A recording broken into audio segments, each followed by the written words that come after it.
नमस्कार सभी को। तो हम पढ़ रहे थे क्लास 10 चैप्टर सेकंड मानव तंत्र, जिसमें हमने श्वसन तंत्र के बारे में पढ़ लिया था। अब अगला तंत्र पढ़ते हैं मानव परिसंचरण तंत्र। तो चलिए सबसे पहले परिसंचरण की परिभाषा पढ़ते हैं कि परिसंचरण किसे कहते हैं।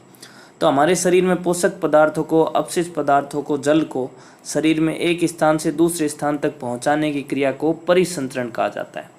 शरीर में पोषक पदार्थ, अपशिष्ट पदार्थ और जल को एक स्थान से दूसरे स्थान तक पहुंचाने की क्रिया को परिसंचरण कहा जाता है।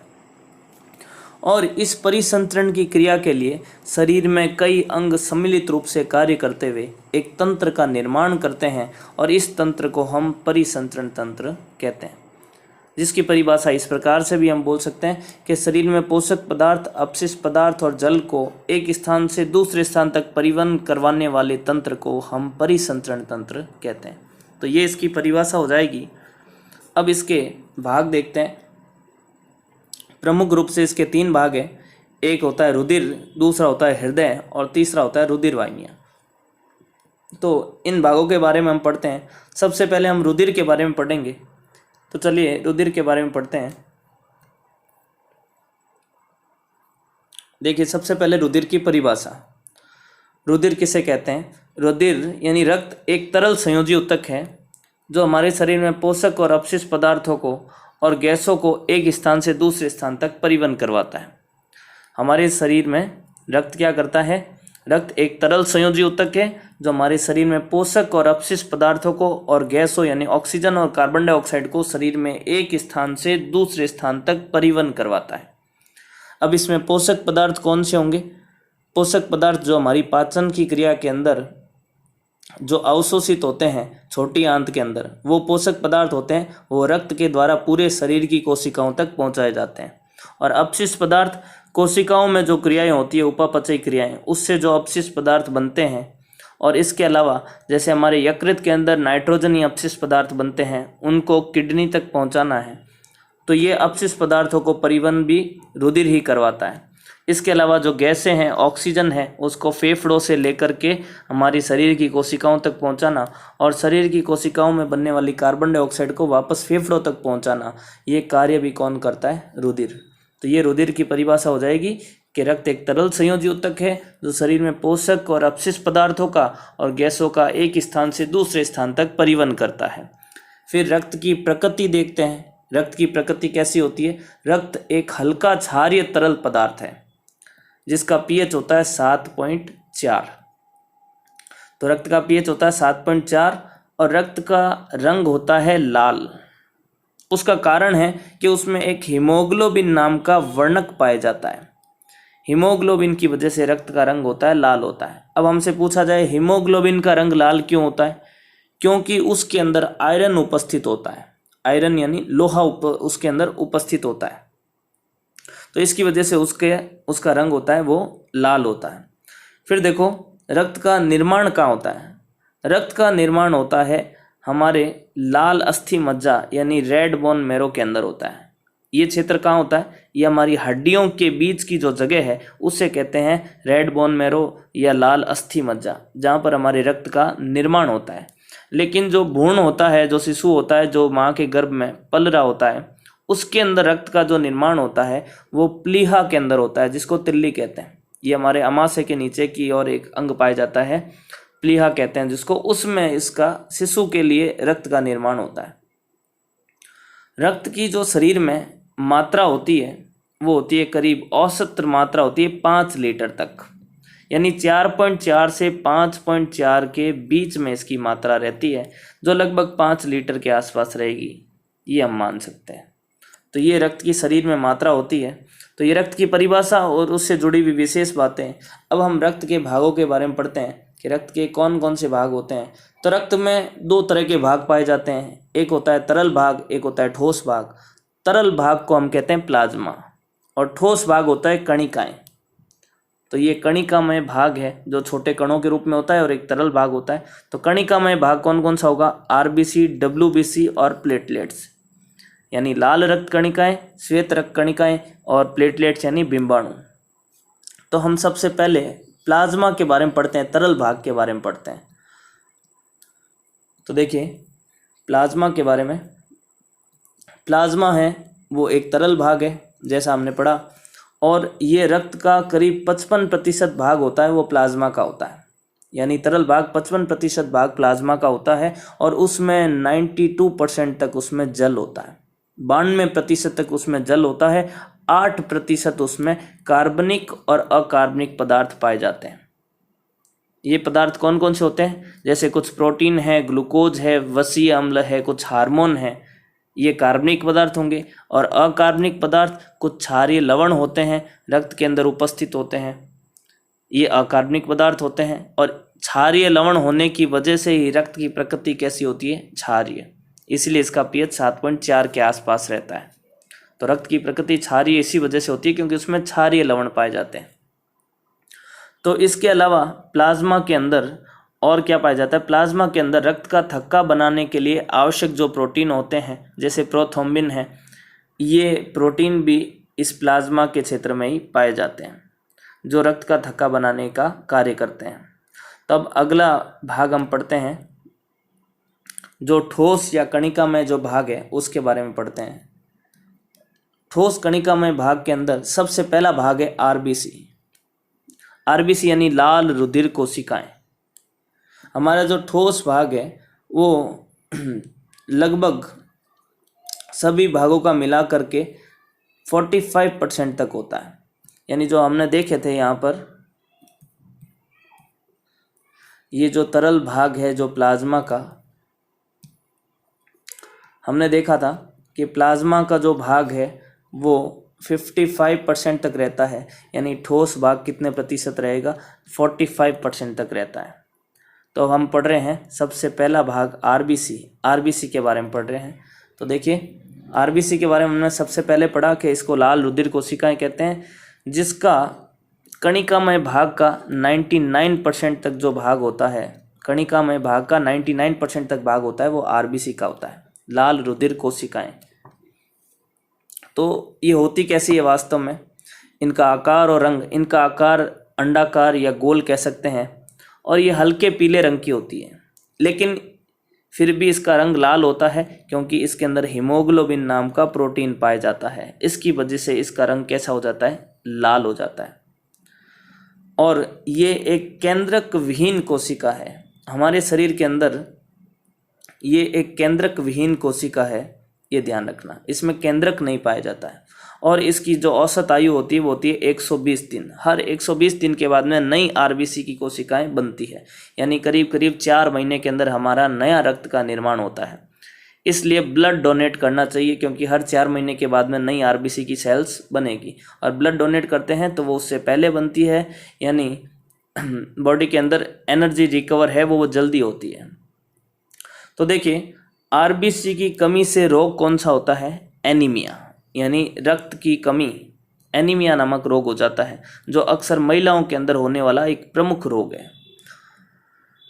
तो देखो, ये हमारी थी लाल रुधिर कोशिकाएं या लाल रुधिर कणिकाएं जिनको कहते हैं। आकार था अंडाकार और गोल, हल्के पीले रंग की होती है। हीमोग्लोबिन नामक प्रोटीन की उपस्थिति से इसका रंग लाल हो जाता है। केंद्रक विहीन होती है और औसत आयु होती है करीब 120 दिन। और आरबीसी की कमी से रोग होता है एनीमिया। तो ये था हमारा ठोस कणिकामय भाग का पहला भाग आरबीसी। दूसरे भाग के बारे में पढ़ते हैं। दूसरा भाग है हमारा डब्ल्यूबीसी। तो देखिए, सबसे पहले डब्ल्यूबीसी का आकार। डब्ल्यूबीसी का आकार अनियमित होता है। आकार अनियमित होता है क्योंकि इसमें एक विशेष गुण पाया जाता है कि ये रुधिर के प्रवाह की विपरीत दिशा में अमीबीय गति कर सकती है, यानी अमीबा की तरह रुधिर के विपरीत दिशा में भी गति कर सकती है, इसलिए इसका आकार कैसा होता है? अनियमित होता है। फिर इनकी संख्या आरबीसी से कम होती है और ये हमारे शरीर में प्रतिरक्षा तंत्र का निर्माण करती है। ये हमारे शरीर के प्रतिरक्षा तंत्र का निर्माण करती है, रोगों से लड़ने वाले तंत्र का निर्माण करती है। और इसका निर्माण कहाँ होता है? इसका निर्माण होता है लाल अस्थि मज्जा के अंदर, रेड बोन मैरो के अंदर इसका निर्माण होता है। क्योंकि रक्त के सभी भागों का रक्त का निर्माण वहीं पर होता है, तो इसका भी निर्माण वहीं पर होगा। फिर इसमें हीमोग्लोबिन नामक वर्णक अनुपस्थित होता है, इसलिए ये कैसी होती है? रंगहीन होती है या सफ़ेद रंग की दिखाई देती है, इसलिए इसको श्वेत रुधिर कोशिकाएं भी कहते हैं या इसको ल्यूकोसाइट भी कहते हैं। ये इसका एक और नाम हो जाएगा। तो ये इसकी विशेषताएं हो जाएगी कि सबसे पहले इसका आकार अनियमित होता है, संख्या आरबीसी से कम, कार्य प्रतिरक्षा तंत्र का निर्माण करना, और इसका निर्माण होता है लाल अस्थि मज्जा में। हीमोग्लोबिन नामक वर्णक नहीं पाया जाता, इसलिए रंगहीन होती है, और इसे श्वेत रुधिर कोशिकाएं या ल्यूकोसाइट भी कहते हैं। और ये रुधिर के प्रवाह की विपरीत दिशा में अमीबीय गति भी कर सकती है। फिर इसके प्रकार देखते हैं।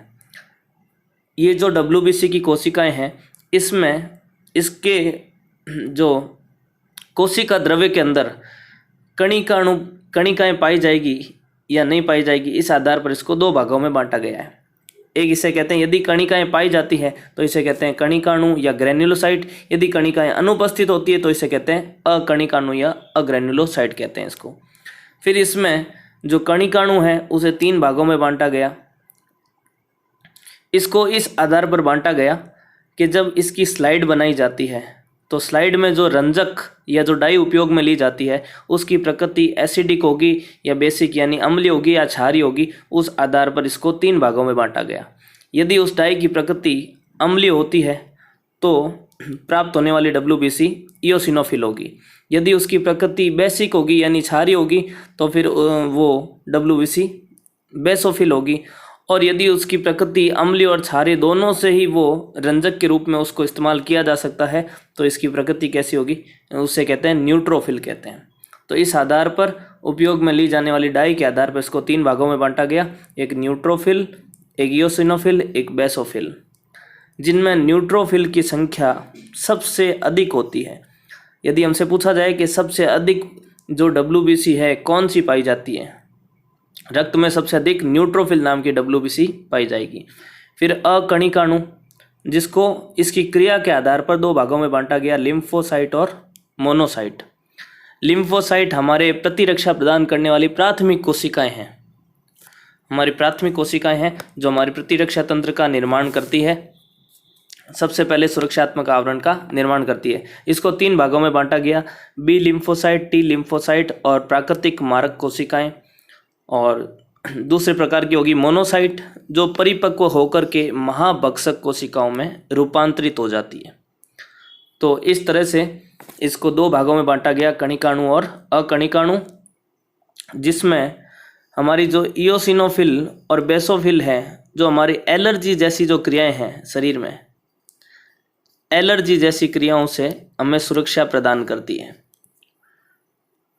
और इसके अलावा जो न्यूट्रोफिल है और न्यूट्रोफिल के साथ में मोनोसाइट, न्यूट्रोफिल और मोनोसाइट, ये जो 2 कोशिकाएं हैं, देखिए न्यूट्रोफिल और मोनोसाइट, और ये जो महाभक्षक कोशिकाएं हैं ये प्रमुख रूप से बाहर से आने वाले बैक्टीरिया वायरस का भक्षण करती है, उनको नष्ट कर देती है।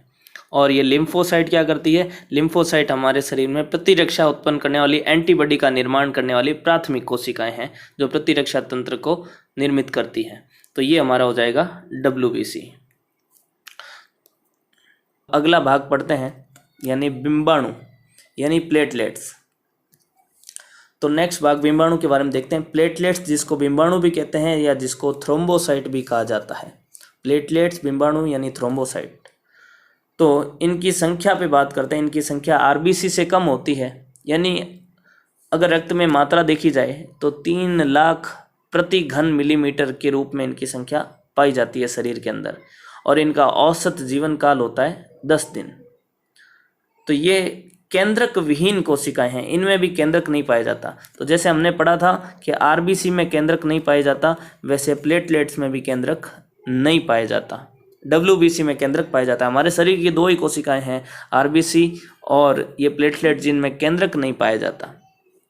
इनका आकार अगर देखें तो इनका आकार आरबीसी और डब्ल्यूबीसी से छोटा होता है, और इनका कार्य क्या होता है कि प्लाज्मा के अंदर जो प्रोथ्रोम्बिन नामक जो प्रोटीन पाया जाता है, उस प्रोटीन की सहायता से हमारे शरीर में कहीं पे चोट लग जाती है तो जो रक्त का जो थक्का बनता है, जो क्लॉट बनता है, उसको बनाने का कार्य होता है, उसको बनाने में ये सहायक होते हैं। तो ये प्लेटलेट्स का कार्य होता है रक्त का थक्का बनाने का कार्य करना। तो वो प्रोटीन कहाँ उपस्थित होता है, प्रोटीन प्लाज्मा में उपस्थित होता है, लेकिन इसमें सहायक कौन होता है, प्लेटलेट्स। तो ये हो जाएगा हमारा प्लेटलेट्स यानी बिंबाणु। संख्या आरबीसी से कम, 3 लाख प्रति घन मिलीमीटर पाया जाता है रक्त के अंदर मात्रा। इनका औसत जीवन काल होता है 10 दिन यानी लगभग 8 से 12 दिन का अंतराल मान सकते हैं। और ये भी केंद्रक विहीन होता है, आकार आरबीसी और डब्ल्यूबीसी से छोटा होता है और इनका कार्य होता है रक्त का थक्का बनाना, ये इनका कार्य हो जाएगा। तो अब देखिए हमारे प्लेटलेट्स या बिंबाणु यानी थ्रोम्बोसाइट के बाद में हम पढ़ते हैं रक्त के कार्य। तो देखिए रक्त के कार्य, सबसे पहले रक्त हमारे शरीर में ऑक्सीजन और कार्बन डाइऑक्साइड का विनिमय करता है, यानी ऑक्सीजन और कार्बन डाइऑक्साइड को परिवहन करवाता है, ये रक्त का पहला कार्य हो जाएगा। फिर हमारे शरीर में पोषक तत्वों को परिवहन करवाने का कार्य भी रक्त का ही होता है। और इसके अलावा रक्त हमारे शरीर के पीएच का भी नियंत्रण करता है, क्योंकि हमारा जो पीएच है, मानव शरीर का जो पीएच रहता है वो 7 से 7.8 के बीच में रहता है, तो इसको नियंत्रित भी रक्त ही करता है। और शरीर के तापक्रम का नियंत्रण करने का कार्य भी रक्त का ही होता है। हमारे शरीर में प्रतिरक्षा तंत्र का निर्माण करता है, क्योंकि इसमें डब्ल्यूबीसी उपस्थित होती है, वो प्रतिरक्षा तंत्र बनाती है। और किसी भी ऊतक से या अंग से, ग्रंथि से निकलने वाले हार्मोन को आवश्यक अंग तक पहुंचाने का कार्य भी कौन करता है? रक्त। तो रक्त ही हार्मोन का परिवहन करता है। और अपशिष्ट पदार्थों को, उत्सर्जित पदार्थों को निष्कासित करने का या उन्हें निष्कासन अंग तक पहुंचाने का कार्य भी कौन करता है? रक्त करता है। तो ये प्रमुख रूप से रक्त के कार्य हो जाएंगे, जिसमें ऑक्सीजन और कार्बन डाइऑक्साइड का परिवहन करना, पोषक तत्वों का परिवहन करना, पीएच को नियंत्रित करना और शरीर का तापक्रम नियंत्रित करना, प्रतिरक्षण का कार्य करना, हार्मोन का परिवहन करना और अपशिष्ट पदार्थों का परिवहन करना निष्कासन के लिए। तो ये सारे कार्य होते हैं रक्त के। अब देखते हैं हम रक्त के प्रकार। तो देखो रक्त में आरबीसी की सतह पर जो प्रतिजन उपस्थित होते हैं, आरबीसी की सतह पर प्रतिजन ए व बी की उपस्थिति और अनुपस्थिति के आधार पर रक्त को 4 भागों में बांटा गया।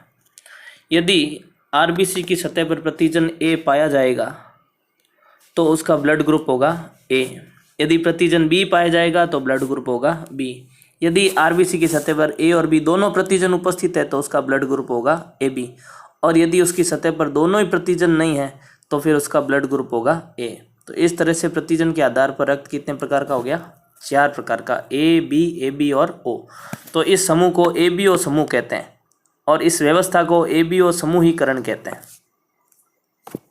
तो देखो यहाँ पे यदि एंटीजन यानी प्रतिजन ए होगा तो प्रतिरक्षी बी उपस्थित होता है उसमें।